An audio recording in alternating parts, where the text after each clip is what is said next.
Hi everyone, another edition of the DJ Roscoe Sports Show for this Thursday, January 18th, 2024. This time coming live to Glacial State here in Dallas, Pennsylvania. If it's Thursday, Mr. Man Sports Talk right here on DJ Roscoe Sports Show. Very happy to be with you once again. Here's our beautiful DJ Roscoe Sports Show sign. Thanks to my beautiful wife. Love you all in my heart. We got a lot of great things to talk about. Some baseball stuff, some basketball stuff, some hockey, some football playoffs. Playoffs? And Jim Moore is doing commercials now. Jim Moore Sr. Based on that with Kevin Hart and everything. So good stuff by all. Quickly with basketball, my New York Knicks is still playing pretty well. They won at home last night, 109-94. Won by 15 points over the Houston Rockets at the Garden. Jalen Brunson came back and scored 30 points. Had a nice game, so hopefully the Knicks can keep up the good work. They're doing well. The Lakers had a nice win in prime time on ABC. LeBron James, Anthony Davis, D'Angelo Russell, they all did well. They beat, LeBron James beat his former teammate, Kyrie Irving. Lakers beat the Dallas Mavericks in La La Land, 127-110, won by 17 points last night. And then another local matchup. There's actually some late-night basketball out there. I was covering the Penn State-Scranton basketball game. The women's team won. The men's team unfortunately lost to their local conference rival, Penn State Wilkes-Barre. I was writing up the sports articles late last night, and I found Brooklyn Nets, I was about to call New Jersey Nets. They've been in Brooklyn for a while, for at least 10 years. Brooklyn Nets at the Portland Trailblazers, and the Nets almost won, but they've now lost, I think, at least 8 in a row. They're struggling, and the Portland Trailblazers won by 2 points, 105-103 at home over the Nets. The other unfortunate thing with the NBA, the Golden State Warriors, one of their assistant coaches, who's been there for, I think, about 3 years, tragically passed away at only 46 years old, born in 1977. Apparently, he had a heart attack at a team dinner the night before. They were about to play the Utah Jazz the next day. Yesterday, the game, I knew in the morning, they said the game's been postponed because there's been an issue with the team. Something bad has happened, and then unfortunately we heard the news. He did not make it. He has tragically passed away at only 46 years old, so our hearts go out to his wife and his kids, and just a horrible tragedy that he's lost his life at such a young age, and it could happen to anyone, so you never know how much time you have on this planet and on this earth, so you gotta enjoy every moment, make the best out of it, and let's remember the good times and do the best we can while we're on this earth. So that's kind of the message to that. But very sad, and he'll be greatly missed. I know the Golden State Warriors, he helped win a championship in 2022 with them, and they're very saddened by this. And when I'm sure they'll have a big memorial service, and they'll have tributes to them when they come back on the court whenever they are ready. But for now, they'll need some time to mourn. So definitely understandable. So, so that's the basketball stuff. Hockey, the Baby Penguins, they played a rare midweek home hockey matchup against the Providence Bruins. They lost by 1 goal, a mere goal, 3-2 in a nail-biter last night in Wilkes-Barre in the WB. But they will be playing again this Sunday at home at Mohegan Sun Arena at KC Plaza. And bring the kids and check it out because it's Tux's birthday bash. We go to this every year. Champ, the Rail Riders mascot, my little boy's wearing his t-shirt today for the baby Yankees, and like Marywood Pacer, horsey mascot. Maybe the Luzerne Trailblazer mascot. We're about to coach the baseball team this year in the spring, bringing back sports after 4 years. And then Misericordia, the Cougar mascot. So they have a lot of the cool, fun mascots. Even the Hershey Bears, the rival mascots, they all show up and they're there to support. And then what is it? Tux then comes to Champ's birthday party, which we had my daughter's birthday party a couple years ago there at the Rail Riders. So a lot of the fun mascots will be there to celebrate Tux's birthday. Happy birthday to you. Happy birthday, dear Tuxie. Happy birthday to you. And the Penguins have been around since 1999, so he's about, 25 years old. He's getting up there. Definitely can have a good time now, and can even rent a car now at 25. And then kids get in free. So for every adult tickets, for every parent or family member who gets an adult ticket, kids get it in free for these rare Sunday afternoon games. So Sunday 3:05 in Wilkes-Barre, at home game against the Springfield Thunderbirds. Check it out, Baby Penguins, this Sunday. So we're going to probably go to that. Haven't gone to a game this year, and we can say, let's go Pens, let's go Pens. And then I know the Philadelphia Flyers are in action tonight. Pittsburgh Penguins will be back in action pretty soon. Rangers continue to play well. They beat the Seattle Kraken the other day. The Penguins, before the Steelers lost their playoff game, they moved up their game on Martin Luther King Day. Hopefully everyone had a good Martin Luther King long extended weekend if you had the extra day off on Monday, especially because they moved the Bills Steelers game to Monday, so it was a doubleheader of football, lots of basketball games, lots of hockey games. But the Pittsburgh Penguins, they moved up the game so you could get home in time to watch the Steelers game. Penguins won 3-0 with Seattle Kraken back on Monday. So Penguins, Flyers doing well. So a lot of fun hockey. Rangers doing well. So that's basketball, hockey stuff. Baseball, the New York Mets, they're again finally embracing some of the great players of the past who helped them win championships. They've only won the two in 1969 and 1986. They were retiring Darryl Strawberry and Doc Gooden's number 16. Doc Gooden's number will be retired first in a ceremony on a special Doc Gooden Day on Sunday, April 14th. So check that out at Citi Field in Flushing, Queens, New York. And then number 18, the Mets star power hitting outfield Darryl Strawberry will have his number 18 retired Saturday, June 1st. So April 14th for Doc Gooden, number 16 will get retired, and number 18, Darryl Strawberry, Saturday, June 1st. Check it out for the Mets retirement ceremonies. And then also today, the Yankees will officially introduce Marcus Stroman via Zoom, and then Brian Cashman to answer questions to the media. Marcus Stroman has officially been signed with the Yankees. I know a lot of Yankee fans are like hit or miss with this. They want someone bigger. They try to offer Blake Snell allegedly 5 years, $150 million, $30 million a year. He wants a lot more, so who knows if he'll get it. Jordan Montgomery supposedly wants a lot more, and I think Scott Boras is both of their agents. So, and who knows if I'd love to see him come back to the Yankees, but that's probably not going to happen. Jordan Hicks, he thought maybe he could be a reliever, but the San Francisco Giants signed him to a 4-year, $44 million contract to be a starting pitcher, power throwing right-hander. And then Josh Hader's still out there as a star lefty closer, lights out reliever, throws super hard, strikes out a lot of guys. But he's going to want an insane amount of money, trying to beat Edwin Diaz's big-time contract that Steve Cohen gave him last offseason to the Mets. And, of course, unfortunately, Diaz got hurt during the World Baseball Classic, and hopefully will be back better than ever this year. So that's very unlikely. But maybe they'll bring back Wandy Peralta. Marcus Stroman's a good pitcher. He's a two-time All-Star. He's been good in the past. I know he's controversial. He said some bad things about the Yankees before. Brian Cashman said some bad things about him, thinking he wasn't a big difference maker a few years ago when they didn't care to trade for him. But he's pitched well in big games. He's pitched in New York. He's from New York. You know he can handle the pressure of New York. He's pitched in New York for the Mets for 2 seasons. And I know at times he rubs people the wrong way with some of the things he says. Some people joke because he's a tiny guy, stature-wise, that maybe he compensates and says controversial things. But he seems to love being a Yankee. He posted pictures of him as a kid wearing a Yankee jacket, wearing a Yankee hat. He was actually at the Knicks game at the Garden last night in New York City, and he's very pumped to be a Yankee. Was an All-Star just last season before he, I think, hurt his rib cage and struggled down the stretch, but still had a 3-something ERA, made the All-Star team, and when he's healthy, he's a big game pitcher, pitches with a lot of enthusiasm, spirit, kind of like Luis Severino, who the Yankees lost to the Mets this past offseason after he was struggling, Severino, with the Yankees, and also had a lot of injury problems. So, and they get him on the cheap. Only 2 years guaranteed, I think $37 million, and a player option for a third year. But compared to what Blake Snell wanted, what Montgomery wants, what a lot of these starting pitchers want and are getting, it's a big bargain. And then they try to get Yamamoto, and they lost out for him, and I don't think they were ever going to get him because he wanted to go to the Dodgers and play with Shohei Ohtani in Los Angeles. So I think it's a good move. Especially if he's motivated to play for his childhood favorite team. So I'm coming around on it. I think Yankee fans should support it and cheer on Marcus Stroman. He's going to officially be introduced as Yankee today. But we'll see where some of the other free agents go, because in less than a month, he's like, not again, more baseball. Pitchers and catchers report, I know for the Yankees on February 14th on Valentine's Day, so in less than a month. And then before the end of the month of February, there's the spring training games. And then by late March, we have opening day for Major League Baseball. So, it's bone chilly, cold, freezing. We had snow. It's been cold outside. We're still in football, basketball, hockey season. Baseball will be here before you know it. I'm very excited about that. I'll be coaching Luzerne County Community College Trailblazers. So check that out as we get ready, start practicing, get ready for our first season back in action after 4 years. So very excited.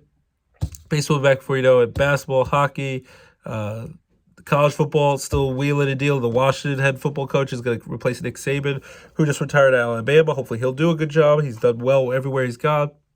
Putting a lot of pressure, though, because if he struggles, which means if he doesn't win a ton of games, and now with the 12-team expanded college football playoff doesn't challenge for a national championship year after year, might get fired because that's the expectation of how great Nick Saban did, probably the greatest college football coach of all time. He's retired. Bill Belichick left the building for the Patriots after 24 great years, but not so good when Tom Brady retired.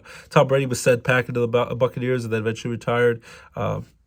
So Bill Belichick and the Patriots, they split up after 24 years. Jared Mayo, a linebacker who Bill Belichick drafted in the first round years ago, was also a linebackers coach the last 5 years. He's the new coach of the Patriots. I thought Mike Vrabel, the former Patriot, who's the Titans' great coach, who I was shocked the Titans got rid of, and I think he'll get a job quickly. That I thought Vrabel would have gotten the job, but Jared Mayo gets the job of New England. Hopefully he does well. Not against my Jets. At least the Jets broke the 8 straight years of not beating the New England Patriots. So that's finally done. Hallelujah.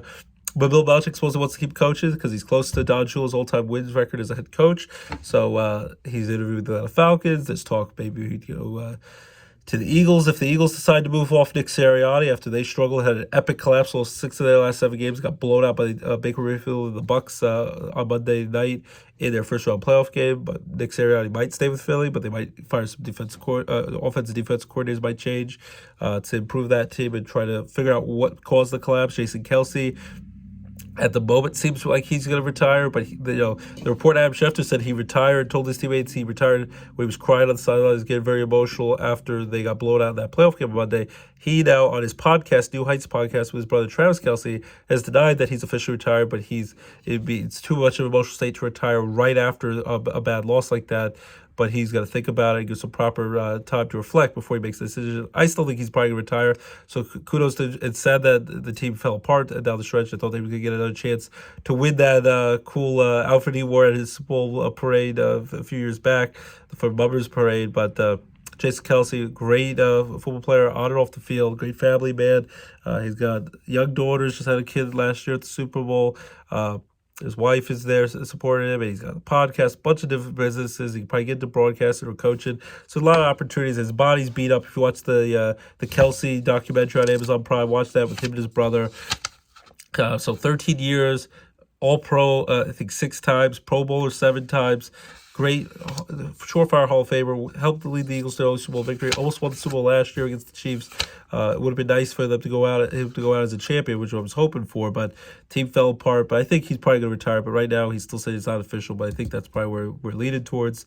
So that's the story with that. But with college football still wheeling, dealing, and NFL coach carousel, we'll see what happens. Bill Belichick interviewed for the Falcons. Jim Harbaugh, will he stay with Michigan? Will he leave? He's interviewed with the Falcons, the LA Chargers, where I think he might end up going. The Bears claim they're going to keep their head coach. Eagles right now might keep their coach. Big shocker last night. Jerry Jones says he's going to keep his coach, Mike McCarthy, even though back 3 straight years of 12-5 seasons, which was great. They came back to win the division title when the Eagles imploded. But at home, they give the most points ever in a postseason game in Dallas Cowboys franchise history, which is a storied franchise.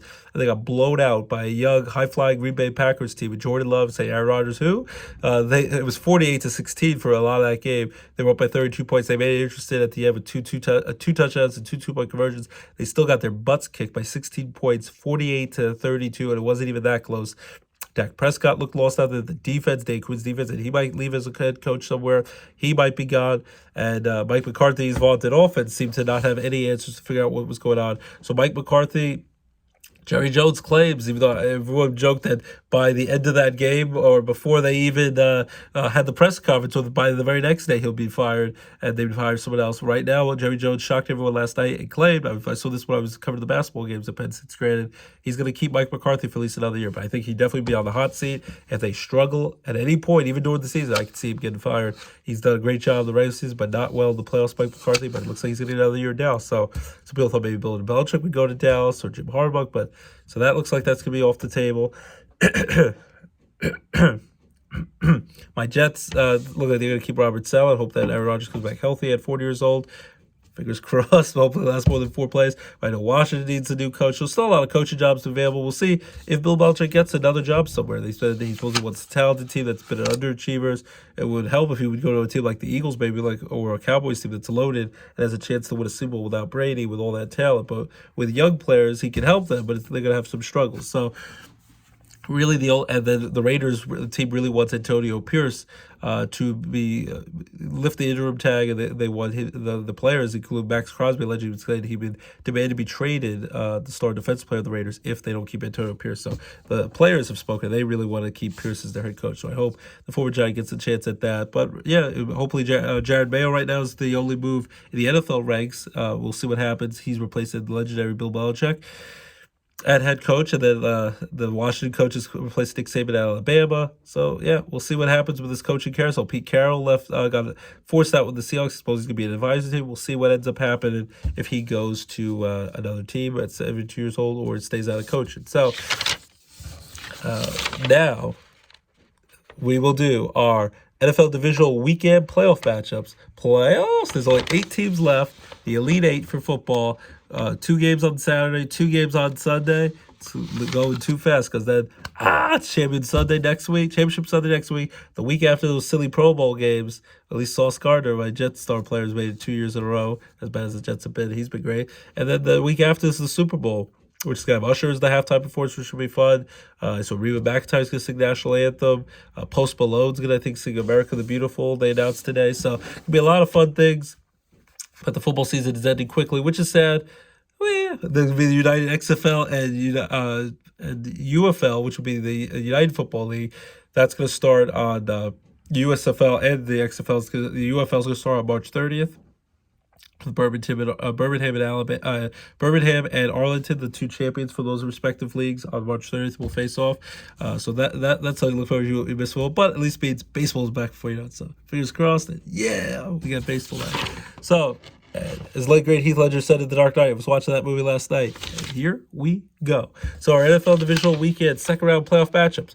This Saturday, January 20th, 2024, the first game is the Houston Texans at the Baltimore Ravens in Baltimore, the Charm City, 4:30 p.m., ESPN and ABC simulcast. Troy Aikman, and Joe Buck. I mixed up the 2 names. The dynamic broadcast duo for many years. Longest duo in broadcasting, I think, football and sports history, at least at the national level. Joe Buck and Troy Aikman will have the call. ESPN, ABC. Texans at Ravens. Texans were down at one point, 14-10 on last Saturday against the Cleveland Browns. Joe Flacco was playing great.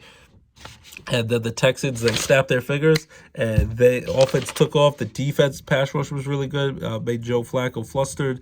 And the C.J. Stroud, the rookie quarterback, and the rookie head coach, D'Amico Ryans, had a big 45-14, 31-point victory in the first round at home against the Cleveland Browns last week. Great victory. C.J. Stroud is a difference maker, a great young quarterback. It should be rookie of the year. Puka, the star Ravens wide receivers, second choice for that. But now you go on the road with a rested Ravens team, the top seed in the AFC, even crushed the 49ers on Christmas Day. They had the bye week. They should be all rested. They even get their star tight end back, Mark Andrews. He'll be a big help. Lamar Jackson's going to be the MVP this year. So I think the Texans can give the Ravens a little bit of a scare, but I think in the end the Ravens impose their will offensively and defensively. Too much Lamar Jackson, too much offense, too much defense, too much more experience at home over the Texans, who at least got one playoff victory. Nice win against the Browns. C.J. Stroud, the Texans, they're coming. They're a good team, and they've rebounded after the team fell apart when the whole Deshaun Watson debacle happened. Now the Browns are stuck with a guaranteed contract of Deshaun Watson. Joe Flacco just proved he can do well for much cheaper, even though he's much older.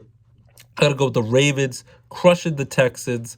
Close for a little while, but the Ravens end up winning 31-17, win by 2 touchdowns over the Texans Saturday, 4:30, and to move on to the AFC Championship, which they'll host next week.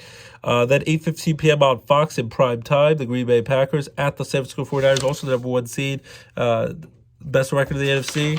They had won 5-0 to start the year. They lost 3-0, were struggling. Brock Purdy then picked it up. They was doing well, but then they got their butts kicked by the Ravens on Christmas Day in San Francisco, so that scared people. But the Niners still are a great team. They impose their will. They're very physical. They have so much offensive talent and defensive talent as well. Kyle Shanahan is the head coach, the offensive guru.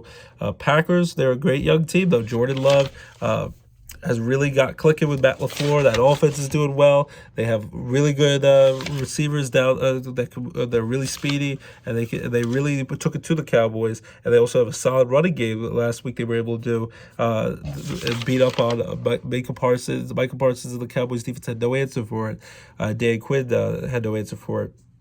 But Nick Bosa, the 49ers star defense player, said Jordan Love's been a little too comfortable lately. We got to make him uncomfortable. The 49ers, I think the Packers could really scare them a little bit if they take it too lightly. Brock Purdy's still kind of a young, somewhat unproven quarterback in the playoffs. He had the playoff win against the Cowboys last year, and then got hurt in the Eagles game, the championship game, conference championship game last year. They lost. They've been talking all year that they just want another crack at a chance to go to the Super Bowl, another crack with their young, healthy quarterback, star quarterback Brock Purdy. So now they're going to get that chance. I think the Packers make it close for a while, but I think in the end, the 49ers at home, they're going to find a way to take it to the Packers. I'm going to go with 34-20. They win by 2 touchdowns. 49ers win 34-20 in San Francisco, so they'll host the NFC Championship game next Sunday. All right, so for Sunday Fun Day on January 21st, 2024, we have the Tampa Bay Bucks at the Detroit Lions, 3 p.m. on NBC and Peacock simulcast. Not Peacock only, like they made the Swiftie fans get in that negative 27-degree wind chill when the Chiefs crushed the Dolphins last week. And then watched on Hard Knocks how the season ended, so that was interesting. The end of Hard Knocks in season with the Miami Dolphins. The offense did not click when it was that cold. Tua struggled, and Tyreek Hill had the 1 touchdown, but the Dolphins really got embarrassed out there. But the Lions finally won their first playoff game in 32 years. Playoffs? Wow! They hadn't won a playoff game since January 1992 when they beat the Dallas Cowboys without Troy Aikman when he was, I guess, banged up. But the Lions, it was a close game. Jared Goff, former Ram top quarterback, and he was straight from Matthew Stafford. The Rams won a Super Bowl 2 years ago. Then they were injured and struggled last year. And then this year they did really well. They were 10-7. The young wide receiver Puka did a great job. Cooper Kupp, a great receiver. Matthew Stafford found the fountain youth, and he played really well this season. And they gave the Lions everything they can handle and more. They down the stretch, were only down by 1.24-23. And they could have called a holding penalty against the Lions, against Puka, to hold them up. And if they got a field goal, they at least take the lead. A touchdown, they would have a big lead. And the Lions would have had to see if they could come back at the end. But then they decided to punt it away on 4th down, and they never got the ball back. So the Lions ran it out. But the Lions offensively, they have so much firepower. Jared Goff has so many weapons to throw to, and their defense is solid. Aiden Hutchinson, a great pass rusher. Dan Campbell, they just play so well for him. He motivates that team so well. So as much as I like Baker Mayfield, Joe Abrams, I like Baker Mayfield and the Bucks. Should have went with them last week against the Eagles. I thought the Eagles were going to clean up their mistakes and find a way to put it together and flip a switch for the playoffs. They did not. Baker Mayfield played great against Philly last week. I think that's a lot to do with Baker Mayfield, and also a lot to do with Philly imploded and probably a lot of infighting in the locker room, and they fell apart. But Baker Mayfield is not going to be scared by this moment. He's going to love the limelight, and he bet on himself. He's going to get some big-time money. Hopefully Tampa Bay brings him back, because I think he's a good fit there, and they can definitely use him, and he could be a big help for the Tampa Bay Buccaneers. And that's another guy the Cleveland Browns probably look like, we probably shouldn't have gotten off Baker Mayfield so early. So I do not think he's a bust. Sean McVay proved that when they picked him up on the Rams late last season, and this year with the Bucs, he's done well. So Todd Bowles has a solid defense. Baker Mayfield's slinging it at quarterback, doing well on offense. But I think this might be a high-scored shootout. But I think the Lions at home, I give the advantage. They'll have Eminem, Calvin Johnson, Barry Sanders in the building, all the Detroit legends celebrated. And I think that after taking 32-year drought to win a playoff game, last time they had won a playoff game was George Bush Sr. was the president of the United States, so a long time ago. Or 3 decades ago, and they had finally won their first division title in 30 years. I think the Lions are going to beat the Bucs in a high-scored shootout, though. I'm going to go with 34-31 Lions over the Bucs. Close game. Should be a fun, thrilling game. Baker Mayfield plays well. Jared Goff plays well. Lions get the ball last, and the Lions win by 3 at home to move on to the NFC Championship game on the road against the San Francisco 49ers, which would be a fun, high-scoring game as well, I think. And then for the nightcap, it's the new Peyton Manning version of Peyton Manning versus Tom Brady year after year. It's Pat Mahomes of the Kansas City Chiefs, defensive Super Bowl champions Chiefs, at Buffalo Bills at Josh Allen. So Mahomes and Pat Mahomes and Josh Allen, the new Peyton Manning, Tom Brady rivalry, especially in the playoffs and the regular season. Bills beat them by 3 points early this season on the road in Kansas City. This time it's in Buffalo. The previous times they played each other in the playoffs, they've been classic games, back and forth, high-scoring games, and they both were in Kansas City. And Pat Mahomes, besides the Super Bowl, which is a neutral site, has never played in a road playoff game in his tenure in Kansas City. They've had 5 straight AFC Championship games, won the Super Bowl last year, won it a few years before that, but every year they have home field advantage, and they get to play in their cozy confines of freezing cold Arrowhead Stadium. They're going to have to go on the road to a tough Buffalo place where who knows if it'll be snowing like last week where they had to move the Steelers-Bills game to Monday on Martin Luther King Day. They were throwing snowballs as a celebration.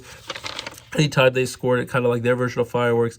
The Buffalo Bills, the Bills Mafia, they're going to be pumped. They're going to be excited. They're going to have lots of probably fun drinks that they're going to be having throughout the night, getting pumped to cheer on their team. But should we go? These games are always close. They come down to the wire. The Chiefs, I think this is the year. I wouldn't count them out. The Chiefs have a chance to win this one, but this is the year to get the Chiefs because you're at home in Buffalo. Josh Allen and the Bills have been red hot, including this playoff win against the Steelers last week where they dominated the Steelers. The Steelers made it close late, but they still won 31-17, won by 2 touchdowns. The Bills have won, they were 6-6. They won their last 5 games to finish the season 11-6 and win the division title with the Dolphins, and they've now won 6 in a row if you include the playoff game. They're rolling. They're at home. Josh Allen, when he doesn't turn the ball, which is a big if, but lately he's been doing better with that. He's dynamic, running the ball. He ran for a franchise record 52-yard rushing touchdown against the Steelers in the playoff game on Monday. Between his running ability, his escapability, his throws down the field where he can just gut it down the field. The Bills' defense, I know, is a little bit banged up, but the Chiefs, their offense, they drop lots of passes. It's going to be basically Pat Mahomes trying to be Houdiniac, running around, be a magician, trying to get to Travis Kelce. I'm sure they'll show a lot of Taylor Swift in Buffalo at the game. His girlfriend, but besides Travis Kelce, they don't have a lot of receivers they can rely on in a big spot. They drop lots of passes.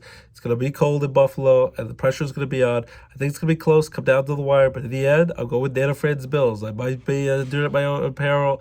It's hard to bet against a champion, but I think the defending champion Chiefs get knocked out. It's going to be a fun game. I'm going to go with the Bills 23-20. They win a late field goal by Tyler Bass. Bills 23-20 over the Chiefs to go to the AFC Championship game, and that would be a thriller. And then they would go on the road to play the Baltimore Ravens next Sunday. The AFC Championship, and I'll give a spoiler alert. I think the Buffalo Bills have a chance to win that game. Josh Allen keeps playing the way he is, and the teams play the way they are, the rallying. I think the Bills have a chance to go into Baltimore and knock the mighty top-seeded Baltimore Ravens, knock them out in the AFC Championship game, pull off the upset to go to the Super Bowl in Vegas in a few weeks. So that's my pick. Again, my picks for the NFL division round and the second round. Saturday, I'm going at 4:30, ESPN ABC. I'm going with Ravens over the Texans. I think that they'll get it done. And then Saturday night, 8:15 on Fox, I'll go with the 49ers over the Packers by 2 touchdowns. Ravens win 31-17 over the Texans. 49ers beat the Packers 34-17. What was I? 34-17.